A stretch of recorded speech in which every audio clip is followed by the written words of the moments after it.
Hey guys, welcome back to all of you and start करते हैं हम लोग रीजनिंग की क्लास 3 एंड जैसे कि आप लोगों ने नीचे सजेशन दिया था सेकंड क्लास में कि मैम प्लीज़ आप हिंदी में लेकर आइए। सो आज से मैंने हिंदी में भी रखा है। जैसा आप सजेशन देंगे वैसे ही मैं वीडियो के कंटेंट को एंड इसकी जो भी आप मुझे सजेशन देंगे उसके अकॉर्डिंग मैं इसे इम्प्रूव करूँगी, बिकॉज ये लेक्चर्स जो हैं ये आपके कंफर्टेबल के अकॉर्डिंग होने चाहिए। सो स्टार्ट करते हैं। इस वीडियो को पूरा देखिएगा। लास्ट में मैंने एग्जाम बेस्ड क्वेश्चन पूरा एक पजल रखा है एंड जितने मैं पजल लास्ट में दे रही हूँ वो आप ज़रूर उसको सॉल्व करें। वो मैं प्रैक्टिस बेस्ड दे रही हूँ। ओके, सो आप उसे ज़रूर सॉल्व करें और उसका जो फीडबैक है उसको आप कमेंट सेक्शन में ज़रूर लिखें एंड प्लस आप लेक्चर में कुछ इंप्रूव करना है तो वो एंड लेक्चर आपको कैसा लगा ये भी फीडबैक ज़रूर दें ताकि मुझे मोटिवेशन मिले आपके लिए नेक्स्ट लेक्चर बनाने के लिए। ओके, सो स्टार्ट करते हैं। ओके, सो आज देखते हैं हमने लेक्चर में क्या इंक्लूड करा है। सो आज के लेक्चर में हम लोग ब्लड रिलेशन करने वाले हैं, Hindi and English, ranking and order करने वाले हैं एंड एक सर्किल अरेंजमेंट बेस्ड क्वेश्चन यहाँ पे हम लोग डिस्कस करने वाले हैं। सो स्टार्ट करते हैं बिना किसी देरी के। सबसे पहले आते हैं हम लोग ब्लड रिलेशन पे। सो ब्लड रिलेशन काफ़ी लोगों को बड़ा प्रॉब्लम करता है, सो अब नहीं करेगा। ओके, देखो ब्लड रिलेशन में मैंने वैसे तो इसकी मैंने बेसिक की भी पूरी एक वीडियो बना रखी है, सो आप उसे देख सकते हैं, लेकिन क्वेश्चंस के अकॉर्डिंग मैं बेसिक कॉन्सेप्ट भी क्लियर करती हुई चलूंगी। लेकिन अगर आपको किसी भी कॉन्सेप्ट में प्रॉब्लम आ रही है तो प्लीज़ आप कमेंट सेक्शन में ये ज़रूर लिखा करें कि आपको कहाँ प्रॉब्लम आई। अब आप ये लिख देते हैं कि प्रॉब्लम आई, कॉन्सेप्ट क्लियर करो, उस ऐसे तो मुझे समझ नहीं आता ना क्या कॉन्सेप्ट आपका क्लियर करना है। बेहतर है कि आप साथ में ये भी लिखें कि आपको किस लाइन में प्रॉब्लम आई। ओके, मैं एक एक का कमेंट पढ़ती हूँ। लास्ट टाइम भी एक पर्सन को प्रॉब्लम थी स्पाउस एंड शिबलिंग्स में, तो मैंने लास्ट लेक्चर्स में इसको भी बताया था। सो मैं कमेंट सारे पढ़ती हूँ एंड आपकी प्रॉब्लम को डिस्कस भी करती हूँ। सो आप प्लीज़ अपनी प्रॉब्लम्स को पूरा लिखें। सो स्टार्ट करते हैं, देखते हैं। देखो इसको शुरू करने से पहले हम लोग यहाँ पे हम लोग एक चीज़ डिस्कस कर लेते हैं। जैसे कि जो मेल है वो कई परसेंट प्लस करके दिखाते हैं एंड फीमेल कई परसेंट माइनस करके दिखाते हैं, लेकिन मैं जो यहाँ पे डिस्कस करती हूँ उसमें मैं मेल को यहाँ पे आपका स्क्वायर दिखाती हूँ एंड सर्कल में आपको यहाँ पे जो फीमेल होती है उसको शो करती हूँ। सो आप जिसके संग कंफर्टेबल हैं आप उसे यहाँ पे ड्रॉ कर सकते हैं, चाहे आप प्लस माइनस लेके चल सकते हैं, चाहे आप स्क्वायर एंड सर्कल ले सकते हैं। मैं प्लस माइनस इसलिए नहीं लेती हूँ क्योंकि कभी मान लीजिए हमें किसी को माइनस देना है मगर गलती से मैंने उसे प्लस दे दिया, तो जब उसे माइनस करना होता है ना तो उसको ऐसे से ऐसे मतलब जल्दी में एग्जाम में ऐसे कर देते हैं लोग। ओके, स्टूडेंट्स ऐसे कर देते हैं कि जल्दी से ऐसे कर देते हैं एंड उसके बाद फिर जब वो टाइमर सर पे चल रहा होता है और उसके अकॉर्डिंग उससे रिलेटेड जब क्वेश्चन आता है ना तो फिर ध्यान में नहीं रहता कि ये मेल है या फिर फीमेल है, क्योंकि प्लस का साइन भी लगता है माइनस का साइन भी लगता है। सो इस वजह से मैं इसको यहाँ पे डिस्कस नहीं करती हूँ। लेकिन अगर आपके उसमें कमांड है तो फिर आप प्लस माइनस लेके चल सकते हैं। एंड इसी के संग मैं ये भी बताना चाहूँगी कि जब भी हम इसमें हस्बैंड एंड वाइफ का रिलेशन दिखाते हैं तो हम लोग यहाँ पे डबल लाइन दिखाएंगे, सिस्टर एंड ब्रदर का रिलेशन दिखाएंगे तो हम लोग यहाँ पे सिंगल लाइन दिखाएंगे। ओके, अब हम लोग यहाँ पे शुरू करते हैं। सो यहाँ पे कह रहे हैं 1 और 2 are married and have 2 sons A and C। तो 1 एंड 2 जो है वो मैरिड हैं and have 2 sons A and C, और उनके 2 सन हैं A एंड C। यहाँ पे जो भी पर्सन हिंदी वाले हैं वो हिंदी में भी इसे पढ़ सकते हैं, लेकिन अगर आपको कोई भी प्रॉब्लम आती है, कोई भी कंफ्यूजन होता है, सो आप प्लीज इंग्लिश वाले को ट्रू मानिएगा और उसके अकॉर्डिंग आप क्वेश्चन को चेक करिएगा। ओके, सो यहाँ पे गिवन है कि आपके 1 एंड 2 जो है वो मैरिड कपल हैं, तो 1 एंड 2 यहाँ पे हम मैरिड कपल शो कर देते हैं, बट हमें अभी नहीं बताया गया है कौन सा पर्सन जो है वो मेल है और कौन सा फीमेल है। इस वजह से अभी हम क्या करेंगे, यहाँ पे इसको ऐसे ही रहने देंगे। उसके बाद कह रहे हैं have 2 sons A and C। तो इनके क्या है, 2 सन है A और C। जब इनके 2 सन है तो आप देखेंगे 2 सन को हम यहाँ पे दिखा देंगे, तो एक सन यहाँ पर दिखा देंगे जो कि है A, मेल में दिखाएंगे बिकॉज ये सन है। ओके, उसके बाद एक सन हम यहाँ पे दिखा देंगे C जो कि मेल में हम लोग यहाँ पे स्क्वायर में दिखाएंगे। फिर कह रहे हैं A marriage B and C marriage D। तो A की शादी किससे होती है, B से होती है। तो जब B से होती है तो B क्या होगी, फीमेल होगी। इसको हम कैसे दिखा देंगे, सर्कल में दिखा देंगे। एंड C की जो शादी है वो D से होती है, तो यहाँ पर हम लोग D को कैसे दिखाएंगे, सर्कल में दिखाएंगे, राइट। उसके बाद आगे कह रहे हैं A and B have 2 sons, C and D have 2 daughters। तो A और B के कितने सन हैं, 2 सन है, तो इसको भी हम दिखा देंगे। यहाँ पे A का एक सन यहाँ पे और दूसरा सन यहाँ पे, राइट। तो हम यहाँ पे स्क्वायर बना देते हैं बिकॉज ये तो कंफर्म हो गया ना कि इनके सन है यानी कि मेल है। और सी और डी की क्या है, डॉटर्स हैं। जब सी एंड डी की डॉटर्स है तो हम यहाँ पे क्या दिखा देंगे, सर्कल दिखा देंगे। ओके, इसकी क्या है, दोनों डॉटर्स हैं। फिर कह रहे हैं 1 and 2 are the grandparents of PQR and S। तो जो आपके 1 and 2 जो है वो क्या है, ग्रैंड पेरेंट्स है किसके, PQR एंड S के। उसके बाद कह रहे हैं आंसर द फॉलोइंग क्वेश्चन। अब आप आंसर बताइए इस क्वेश्चन का। तो आप देखिए यहाँ पे PQRS जो है वो इनके ग्रैंड चिल्ड्रन है, मतलब ये जो चारों हैं ये ग्रैंड चिल्ड्रन है 1 and 2 के, बट कौन सा मेल है कौन सा फीमेल है ये हमें यहाँ पे नहीं बताया है, और इसी वजह से हम लोग यहाँ पे जो ये सर्कल एंड स्क्वायर है इसमें हम इसे फिक्स भी नहीं कर सकते हैं। तो अब हम इसी के अकॉर्डिंग यहाँ पे इसके आंसर देते हैं। सो फर्स्ट क्वेश्चन उन्होंने ये बोला है कि if S is a girl, अगर S जो है वो लड़की है and R is a boy, और R जो है वो लड़का है, then who is the uncle of S। तो S के अंकल कौन होंगे। तो जब S is a girl, S girl है तो हम S को यहाँ फिल कर सकते हैं, and R is a boy, R boy है तो हम R को यहाँ फिल कर सकते हैं। तो इन्होंने ये बोला है कि S के अंकल कौन होंगे। सो जब S यहाँ पे फिल हो जाएगी, यानी कि ये डॉटर है, तो आप देखेंगे S के अंकल यहाँ पे कौन होंगे, ऑब्वियसली A होगा यहाँ पे S का अंकल। सो हमारा ऑप्शन नंबर 1 होगा यहाँ पे करेक्ट आंसर। ओके,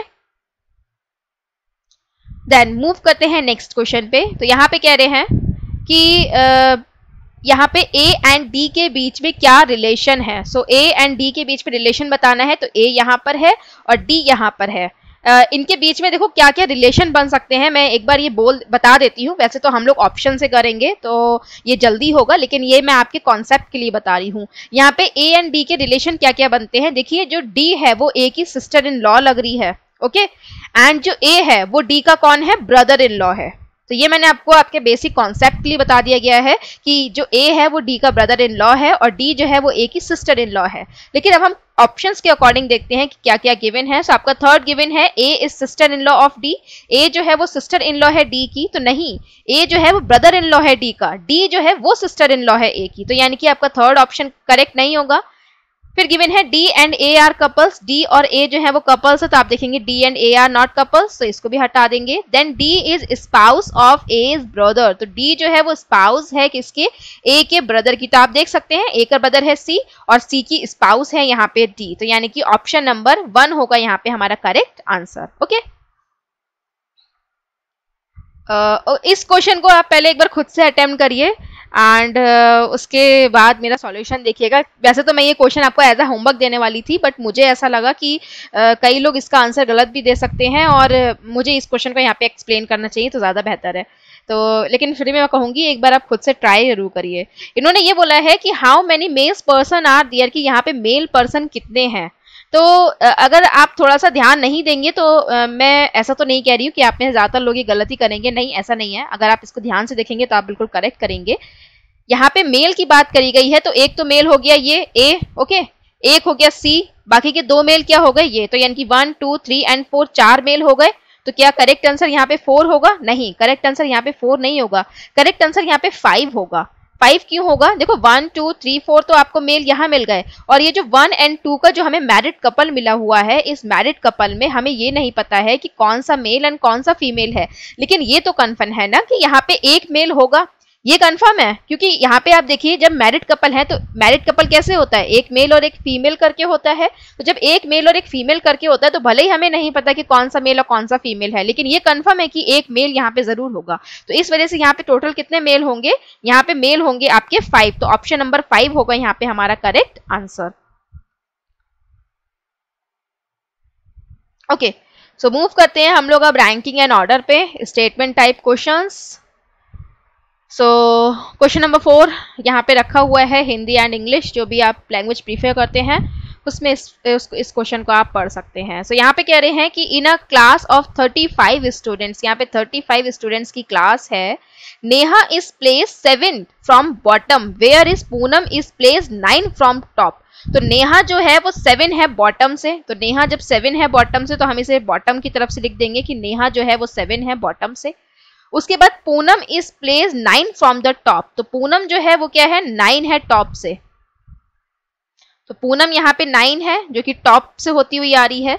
उसके बाद गिवन है Vinod is placed in between these two, तो विनोद जो है वो इनके बीच में कहीं पर बीच में है। यहाँ पे जब प्लेस्ड बिटवीन दे रखा होता है तो उसका मतलब होता है कि वो एग्जैक्टली बीच में है। सो विनोद जो है वो यहाँ पे बीच में है। उसके बाद बोला गया है कि what is नेहास position from Vinod, तो यहाँ पे नेहा की पोजीशन बतानी है विनोद के अकॉर्डिंग। अब मैंने लास्ट वीडियो में भी आपको बताया था जब खाली गिवन हो कि आपको पोजीशन बतानी है तो वो हमेशा आपको टॉप के अकॉर्डिंग बतानी होती है। सो यहाँ पे जब टॉप के अकॉर्डिंग बतानी है तो अब आप क्या करेंगे, यहाँ पे सबको टॉप के अकॉर्डिंग यहाँ पे सेट कर देंगे। तो पूनम की जो रैंक है वो टॉप के अकॉर्डिंग सेट है। अब जब पूनम की यहाँ पे रैंक टॉप के अकॉर्डिंग सेट है तो आप नेहा की रैंक भी टॉप के अकॉर्डिंग सेट करिए, तभी आप विनोद की रैंक को निकाल सकते हैं। ओके, तभी तो आप निकाल पाएंगे कि इनके बीच में कितने पर्सन है, अदरवाइज आप कैसे निकाल पाएंगे। तो आप देखिए यहाँ पे नेहा की जो टॉप से रैंक है वो कितनी आएगी, तो नेहा के पीछे कितने लोग हैं। जब नेहा की रैंक नीचे से 7वीं आ रही है तो यानी कि नेहा के पीछे 6 लोग होंगे, तो इसमें से 6 माइनस कर दीजिए तो कितना आ जाएगा 29। तो यानी कि नेहा की रैंक कितनी होगी टॉप से, नेहा की रैंक टॉप से होगी यहाँ पे 29। अब 9 से लेके 29 के बीच में कितने पर्सन आएंगे, 9 से लेके 29 के बीच में आएंगे आपके 19 पर्सन। अब देखिए ये मैंने कैसे कैलकुलेट करा, 9 के बाद क्या आता है, 9 के बाद 10 आता है, तो 10 से हम लोगों को काउंट करना है और 29 से पहले काउंट करना है, क्योंकि 29 रैंक तो नेहा की है ना, तो हमें बीच के पर्सन चाहिए। तो यानी कि 10वीं रैंक से लेकर 28वीं रैंक तक कितने पर्सन आएंगे ये हमें काउंट करना है। 10वीं रैंक से लेकर 28 तक कितने पर्सन आएंगे, 19 पर्सन आएंगे। अब ये मैंने कैसे काउंट करा है मैं ये भी आपको दिखा देती हूँ। देखिए यहाँ पे आप एक तो रैंक हो गई 10, ओके, 10 के बाद आप देखेंगे ये एक लिख लीजिए यहाँ पे कि एक पर्सन तो ये हो गया जिसकी 10वीं रैंक होगी। उसके बाद क्या आता है 11वां, तो 11 से लेकर यहाँ पे आप देखेंगे 20 तक कितने पर्सन होंगे, 11 से लेकर 20 तक आपके 10 पर्सन होते हैं, तो एक पर्सन ये हो गया। 11 से लेकर 20 तक की जिनकी रैंक होगी 10 पर्सन वो हो जाएंगे। इसके अलावा आप देखेंगे फिर बात आती है 21वें रैंक की, तो 21 से लेकर 28 तक कितने पर्सन होंगे, तो 21 से लेकर 28 तक यहाँ पे 8 पर्सन होंगे।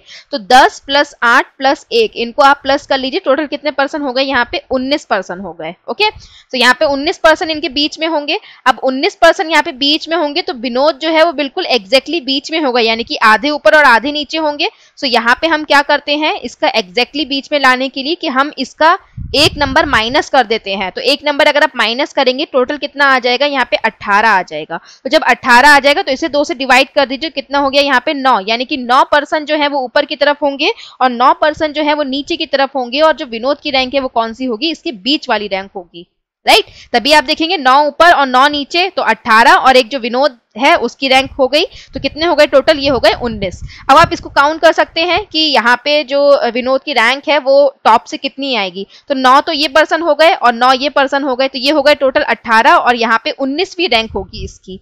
अब आप देखिए 19वीं रैंक जो है वो टॉप से इसकी आ गई और नेहा की जो रैंक है वो टॉप से कितनी है, 29 है। तो इनके बीच में कितने पर्सन होंगे यहाँ पे, या फिर आपके जो क्वेश्चन में पूछा गया है वो ये पूछा गया है कि विनोद से नेहा की स्थिति क्या है। तो जब विनोद जो है उसकी स्थिति जो है वो 9 है ऊपर से और नेहा जो है उसकी जो पोजीशन है वो 29 है, तो यानी कि ये कौन से प्लेस पर आएगी, ये 10th नंबर पे आएगी। आप देख सकते हैं 19 के बाद क्या आता है, 20, 21, 22, 23, 24, 25, 26, 27, 28 और 29। तो 1, 2, 3, 4, 5, 6, 7, 8, 9, 10। ओके, तो इसको आप काउंट कर सकते हैं 1, 2, 3, 4, 5, 6, 7, 8, 9 एंड 10। ओके, मुझे लगा कि सॉरी 11 है। ओके, सो यहाँ पे मैंने दोबारा काउंट कर दिया, क्रॉस चेक हो गया। चलो, तो यहाँ पे आपका ऑप्शन नंबर डी होगा करेक्ट आंसर, राइट। चलिए शुरू करते हैं क्वेश्चन नंबर 5 को। तो गिवन है Sonakshi rank 17 from the top, तो सोनाक्षी की जो रैंक है वो 17 है फ्रॉम द टॉप। तो यहाँ पे हम लिख लेते हैं सोनाक्षी एंड ये 17 है टॉप से। उसके बाद 28 फ्रॉम द बॉटम, तो उसके बाद ये कह रहे हैं कि इसी की जो रैंक है ये 28 है किससे, बॉटम से। देन कह रहे हैं among those who made it to the final round of Miss World contest, तो यहाँ पे इसकी जो रैंक है ये इसकी जो मिस वर्ल्ड कॉन्टेस्ट हो रहा है उसमें है और ये फाइनल राउंड की है। फिर ये कह रहे हैं कि 7 girls did not participate in the competition, कि 7 गर्ल्स ने जो है पार्टिसिपेट नहीं किया इस कॉम्पिटिशन में। एंड उसके बाद कह रहे हैं कि 7 failed in the previous round, और 7 जो है वो प्रीवियस राउंड में फेल हो गई। देन आपको कैलकुलेट करना है the number of girls enrolled in the contest, कि कितनी लड़कियों ने यहाँ पे इनरोल करा था। तो आप देख सकते हैं टोटल नंबर जो गर्ल्स हैं पहले ये निकाल लीजिए जो कि फाइनल राउंड में पहुंची हैं। तो फाइनल राउंड में कितनी पहुंची हैं? सोनाक्षी की रैंक ऊपर से कितनी है? 17 और नीचे से 28 है। जब नीचे से 28 है यानी कि इसके नीचे कितनी लड़कियां और होंगी? 27 और होंगी। तो 17 में आप 27 को और प्लस कर दीजिए तो यहाँ पे कितना हो जाएगा? 44 ये हो गया। 7 लड़कियां जो है उन्होंने पार्टिसिपेट नहीं किया लेकिन एनरोल किया है। ओके, ये बात आप ध्यान रखिएगा, यहाँ पे एनरोल इन्होंने किया है लेकिन पार्टिसिपेट नहीं किया। और हमसे ये पूछा गया है कितनी गर्ल्स ने एनरोल करा है, तो यानी कि हम इन्हें काउंट करेंगे। तो एनरोल वाली जिन्होंने पार्टिसिपेट नहीं किया वो और जिन्होंने जो फेल हो गई वो, इन दोनों को ऐड कर लेंगे तो कितनी हो जाएंगी? 14 ये हो जाएंगी। तो 14 ये और 44 ये, इसको प्लस कर दीजिए, टोटल कितना आ जाएगा यहाँ पे? 58। सो ऑप्शन नंबर बी होगा यहाँ पे हमारा करेक्ट आंसर।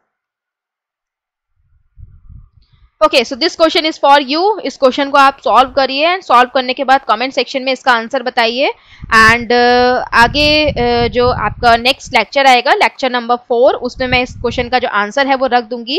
एंड वीडियो की एंड में मैंने लास्ट लेक्चर के जो आंसर है उनको भी रखा है। सो आप अपने क्वेश्चन को सॉल्व जरूर कर लेते हैं मगर उसका आंसर भी जरूर चेक करिए। आपको अपनी गलती भी पता होना चाहिए कि आप कहाँ पे मिस्टेक कर रहे हैं। मैंने लास्ट टाइम देखा था काफी लोगों ने, जो मैंने न्यूमेरिक सीरीज का क्वेश्चन पूछा था वो ज्यादातर लोगों ने गलत करा था और सिर्फ इसलिए गलत करा था क्योंकि उसमें कैलकुलेशन की प्रॉब्लम थी। तो अब आप इसको ध्यान रखिए, अगर आप कोई क्वेश्चन गलत कर रहे हैं तो आप उसे ठीक भी करिए। ओके, अब हम शुरू करते हैं पजल को। सो वीडियो को पॉज करिए। ये मैंने आज क्लर्क लेवल पजल को रखा है। पिछले 2 लेक्चर में मैं पीओ लेवल पजल को करवा रही थी, सो आज मैंने क्लर्क रखा है। हम दोनों की ही यहाँ प्रैक्टिस करेंगे मगर मैं ज्यादातर जो पजल्स हैं वो मैं पीओ लेवल रखूंगी ताकि आप क्लर्क को भी इजिली क्रैक कर सकें। सो आप इस क्वेश्चन को अटेम्प्ट करिए। अटेम्प्ट करने के बाद अपनी टाइमिंग जो है वो कमेंट सेक्शन में जरूर दीजिएगा। इस क्वेश्चन को करने में आपसे 3 मिनट से ज्यादा नहीं लगना चाहिए अगर आप इस क्वेश्चन को बहुत ही ध्यान से पढ़ते हैं। सो यहाँ पे जो क्वेश्चन रखा है वो आपका इंग्लिश में रखा है, आगे इसी क्वेश्चन को मैंने हिंदी में भी रखा है। सो उसे आप यहाँ जाके व्यू कर सकते हैं, स्क्रीनशॉट लेके इस क्वेश्चन को सॉल्व कर सकते हैं। एंड मैंने जो ये हिंदी रखी है ये मैंने इस तरीके की रखी है कि आप इसे समझ सकें। ये बिल्कुल प्योर हिंदी जो बोलते हैं वो नहीं रखी है मैंने, तो मुझसे जितना हो सका मैंने उतना करने की यहाँ कोशिश करी है।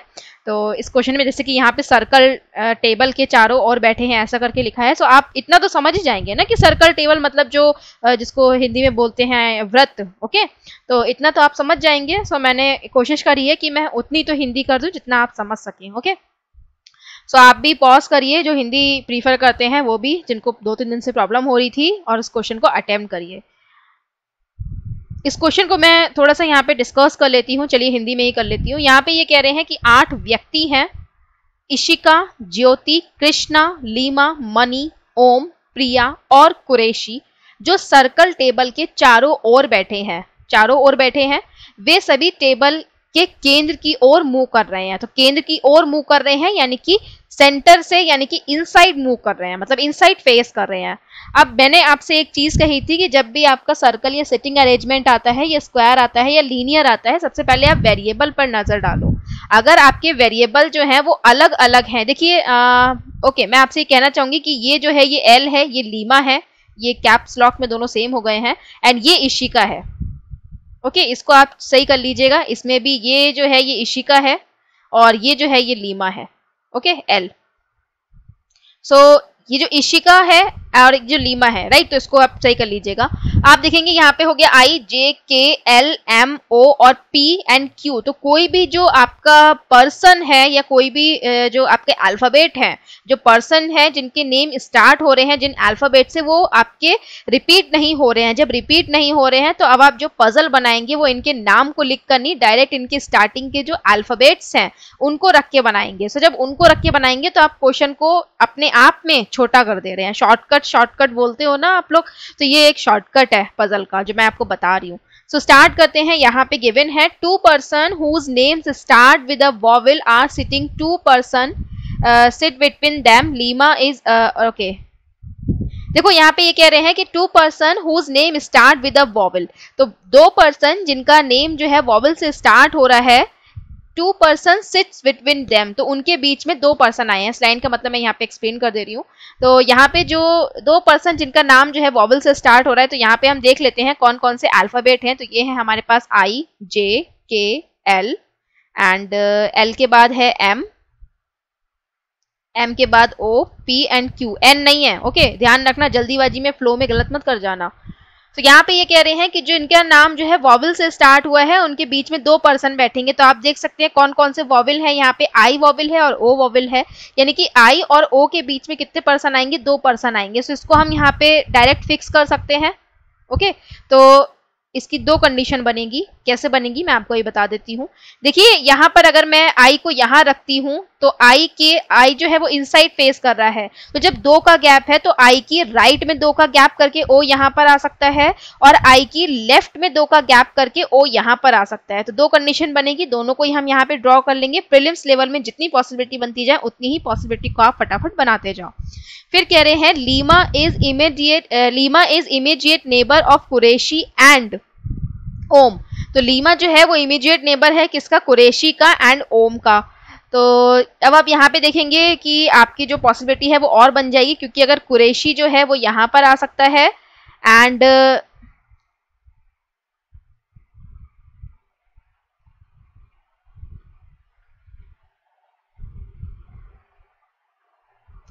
देन नेक्स्ट गिवन है Leema is immediate neighbour of Qureshi and Om. Leema जो है वो इमीडिएट नेबर है कुरैशी एंड ओम का, यानी कि लीमा बीच में आएगी कुरैशी एंड ओम के। सो आप देखेंगे यहाँ पे अभी और कंडीशन बनेगी, जिसमें लीमा अगर मैं यहाँ रखती हूँ तो कुरैशी यहाँ आ सकता है, एंड सेम अगर मैं लीमा यहाँ रखती हूँ तो कुरैशी यहाँ आ सकता है। यही आप अगर सेकेंड डायग्राम में देखेंगे तो लीमा एंड कुरैशी हम इस साइड में भी दे सकते हैं, लीमा एंड कुरैशी इधर भी दे सकते हैं। सो दोनों डायग्राम में से 2 पॉसिबिलिटी निकल रही है। सो अभी इसे स्किप करो और कुछ इस तरीके से यहाँ पे लिख लो कि OLK जो है वो इस तरीके से यहाँ पर आने वाले हैं। फिर कह रहे हैं Mani who is immediate neighbour of Ishika is sitting second to the left of Qureshi. तो यहाँ पे ये कह रहे हैं मनी जो कि आपका इमीडिएट नेबर है इशिका का, वो sitting second to the left of Qureshi, वो कुरैशी के सेकंड टू द लेफ्ट आएगा। तो मान लीजिए कि जो आपका मनी है वो यहाँ पर है, तो जब मनी यहाँ पर है तो Q जो है वो कहाँ होना चाहिए, इस हिसाब से अगर आप देखेंगे, मैं आपको यहाँ पे लिखकर समझाती हूँ तो ज्यादा बेहतर है। अगर मनी यहाँ पर है तो आप देखेंगे L और Q यहाँ पर आएगा। तो जब L और Q यहाँ पर आएगा तो क्या मनी जो है वो Q के आपका यहाँ पे देखेंगे तो सेकंड टू द लेफ्ट में आ रहा है क्या, तो नहीं आ रहा है। नहीं आ रहा है, इस वजह से आप मनी को यहाँ नहीं लिख सकते। अब आप मनी को यहाँ नहीं लिख सकते तो आप यहाँ पे देखेंगे मैं मनी को यहाँ लिख सकती हूँ, लेकिन अगर मैं मनी को यहाँ लिखती हूँ तो अगर L और Q इसी पोजिशन पर बने हुए हैं तो इस हिसाब से जो Q है उसके यहाँ पे सेकंड टू द लेफ्ट की जगह पे सेकंड टू द राइट में मनी आ जाएगा, जबकि हमको कैसा चाहिए, मनी जो है वो सेकंड टू द लेफ्ट चाहिए। इस वजह से अब हम क्या करेंगे, यहाँ पे जो आपका L और Q है उसकी पोजीशन को चेंज करेंगे और L और Q को यहाँ पे ले आएंगे। जब L और Q यहाँ पर आ गया तो आप देखेंगे अब जो M है वो इसकी सेकंड टू द लेफ्ट में आ जाएगा। ओके, अब बात करते हैं हम दूसरे डायग्राम की। तो सेम अगर मैं M यहाँ पे लिखती हूँ तो L और Q कहाँ चले जाएंगे, L और Q यहाँ पर आ जाएंगे, बिकॉज यहाँ पे तो L और Q दोनों आ नहीं सकते, M फिक्स हो गया है। और इस हिसाब से जो M है वो Q की सेकंड टू द लेफ्ट में नहीं आ पाएगा। अब ये सेकंड टू द लेफ्ट में नहीं आ पाएगा तो हम क्या करेंगे, M को यहाँ से हटाएंगे और M को यहाँ लिखेंगे। तो आप देखेंगे यहाँ पर अब आप देखेंगे कि जो आपका Q है उसके अकॉर्डिंग जो M है वो कैसे आ रहा है, सेकंड टू द लेफ्ट में आ रहा है। लेकिन अगर मैं L और Q को यहाँ पे लिख देती हूँ तो इस हिसाब से जो M की पोजीशन है वो क्या है, Q के अकॉर्डिंग राइट हो जाएगी। इस वजह से जो ये वाली पोजीशन है ये यहाँ पे चेंज नहीं करेंगे हम, बिकॉज इसी में ये कंडीशन को सेटिस्फाई कर रहा है और जो M है वो Q की सेकंड टू द लेफ्ट में आ रहा है। तो इसे यहाँ से हटा देते हैं। ओके, तो ये कंप्लीट हो गया, इसे भी हटा दो, इसे भी हटा दो। फिर कह रहे हैं Jyoti is immediate neighbour of Mani. Jyoti जो है वो इमीडिएट नेबर है मनी की। सो फर्स्ट डायग्राम में ज्योति यहाँ आ जाएगी एंड सेकंड डायग्राम में ज्योति यहाँ पर आ जाएगी।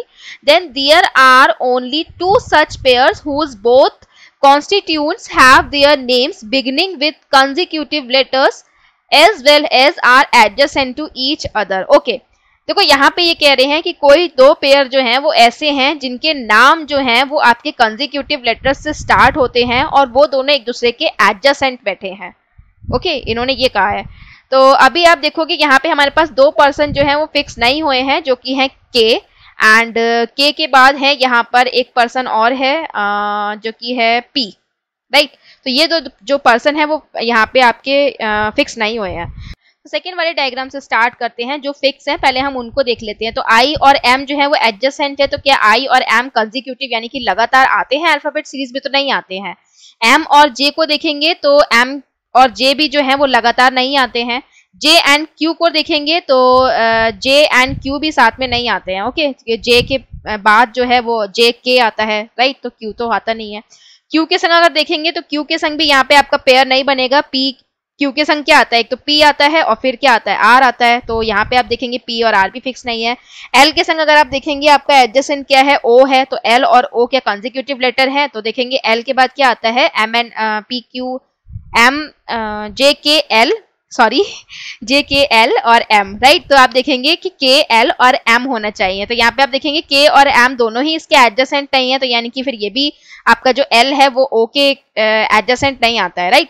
इस हिसाब से यहाँ पे अब हम फिक्स करते हैं के एंड पी को, तो ओ के एडजेसेंट क्या होता है, अगर मान लीजिए मैं यहाँ पे पी लिखती हूँ, राइट, तो एम एन ओ पी, तो ओ और पी हमें यहाँ पे एक पेयर तो मिल गया। अब जब पी यहाँ पर आ गया तो के जो है वो यहाँ पर आ जाएगा, तो ओ पी हो गया।